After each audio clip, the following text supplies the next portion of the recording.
حضور انور نے بارہا جنگ کی تنبیہ کی ہے اور آج ہم پہلے سے زیادہ تباہی کے قریب ہیں۔ ایسی جنگ ختم ہونے کے بعد ہم سے بحیثیت خادم اور ایکیڈیمکس کیا توقع ہے تاکہ ہم جنگ کے بعد کے دور کی تیاری کر سکیں؟ ممکن یہ ہے کہ روابط کے ذرائع بھی بند ہو جائیں۔ ہمیں خلیفۃ المسیح کی ہدایات جماعت اور لوگوں تک پہنچانے کے لیے کیسے حاصل ہوگی؟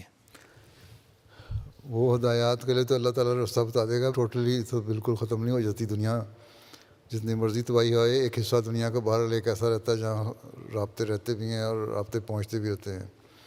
سیٹلائٹ تو اوپر آسمان پہ ہے، نیچے سے کچھ نہ کچھ طریقے سے آپ لوگ اس لیے کہتے ہیں نا سولر سیل کے ذریعے سے یا سولر سسٹم کے ذریعے سے سولر گیجٹس کو استعمال کر کے آپ اپنے لیے وہ بھی لے لیں تاکہ آپ اگر الیکٹریسٹی وغیرہ بند ہو بھی جاتی تو آپ کو چارج ہوتے رہیں۔ فون چارج کرنے کے لیے بھی سولر سیل آ گئے ہیں اب تو، ٹھیک ہے، ان کے ذریعے سے ملتا رہتا ہے گائیڈنس۔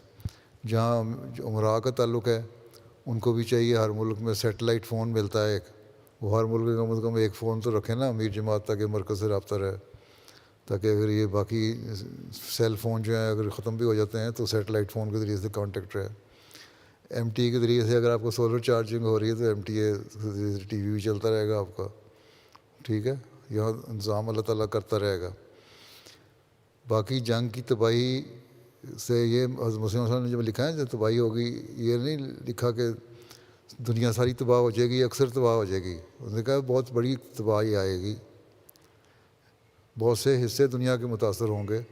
اس سے یہ نہیں مراد کہ ساری دنیا متاثر ہو جائے گی، بہت سے حصے کا الفاظ ہیں آپ کے الفاظ میں پیش گوئی جو کی ہوئی ہے آپ نے۔ تو اس لیے اس کا مطلب ہے کہ ہر ملک میں کچھ حصے بچ بھی جائیں گے، ان کے ذریعے سے رابطے رکھیں گے، اور پھر یہ جو ہوتی ہے ایک تھوڑے محدود وقت کے لیے ہوتی ہے، اس کے بعد دوبارہ کانٹیکٹ شروع ہو جاتے ہیں۔ جاپان پہ بم گرے تھے 2 شہروں میں، ہیروشیما میں ناگاساکی میں ایٹم بم گرے تھے نا، وہ لوگ تو ختم ہو گئے، لیکن ارد گرد سے لوگ تھے انہوں نے تھوڑے عرصے میں دوبارہ آپس میں رابطہ کر لیا، اس شہروں کو بھی ری بلڈ کر لیا۔